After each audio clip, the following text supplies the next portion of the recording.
আমরা গণতন্ত্র ফিরিয়ে দেওয়ার জন্য বাক স্বাধীনতা, অর্থনৈতিক মুক্তি, আজকে সেই ওয়াদাগুলো করে আমরা অনেক রক্তের দামে কিনেছি এই প্রাথমিক বিজয়। পিআর পদ্ধতি, সংস্কার, বিচারের ধোঁয়া তুলে নির্বাচনকে বিলম্বিত করার ষড়যন্ত্র হচ্ছে। বাক স্বাধীনতা, অর্থনৈতিক মুক্তি, আজকে সেই ওয়াদাগুলো করে আমরা অনেক রক্তের দামে কিনেছি এই প্রাথমিক বিজয়। আজকে সেই বিজয়কে নস্যাৎ করার জন্য আবার নানাবিধ পরিকল্পনা হচ্ছে, ষড়যন্ত্র হচ্ছে।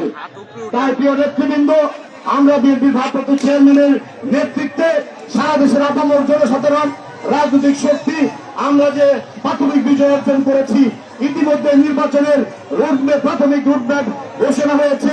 ফেব্রুয়ারির প্রথমে নির্বাচন, আমরা সেই লক্ষ্যে প্রস্তুতি নিতে হবে। আমরা কখনো অন্যায়ের কাছে আপোষ করিনি, মাথা নত করিনি। বিএনপির জন্ম হয়েছে প্রতিবাদ করার জন্য, বিএনপির জন্ম হয়েছে দেশের সামনে না থেকে নেতৃত্বে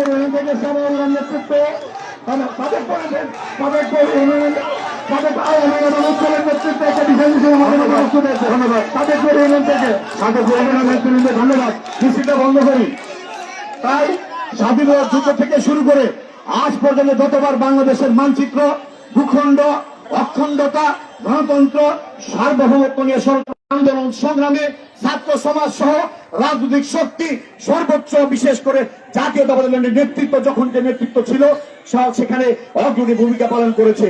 সব মশার বিরুদ্ধে সুরক্ষা দিতে এলো বসুন্ধরা এক্সট্রিম অ্যারোসল, মশার বিরুদ্ধে এক্সট্রিম সুরক্ষা। শহীদ রাষ্ট্রপতি জিয়া রহমান, বেগম খালেদা জিয়া, তারেক রহমান সহ বাংলাদেশের ইতিহাস আজকে প্রমাণ করে প্রতিটা রাজনৈতিক শূন্যতায় আমাদের নেতৃত্ব সাহসী ভূমিকা রেখে আজকে মানুষকে দিক নির্দেশনা দিয়েছে, গণতন্ত্র দিয়েছে।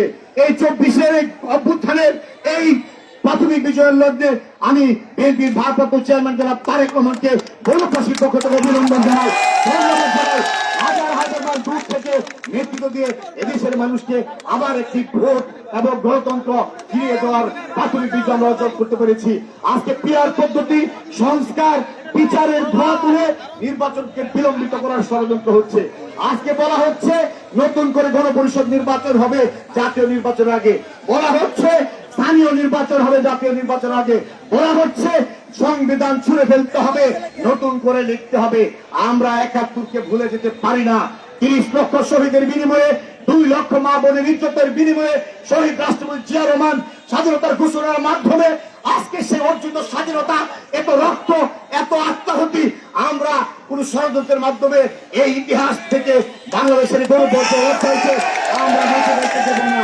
যারা এই কথা বলছেন তারা দেশকে বিভাজনের দিকে নিয়ে যেতে চান, অস্তিত্বের সৃষ্টি করতে চান, আবার সেই 1-11 তৈরি করে ওই পতিত স্বৈরাচারকে আবার পুনর্বাসন করতে চান।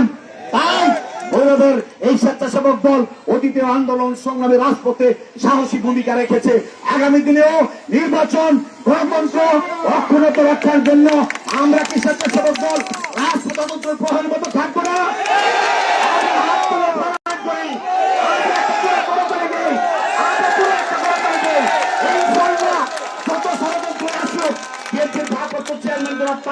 নেতৃত্বে ভৈরব উপজেলা বিএনপি, পৌর বিএনপির নেতৃবৃন্দ সমন্বয়ে স্বেচ্ছাসেবক দল পৌর এবং থানা শাখা ঐক্যবদ্ধ থাকবেন এবং নির্বাচন আগামী ফেব্রুয়ারি মাসের প্রথমার্ধে ইনশাআল্লাহ হবে বাংলাদেশে।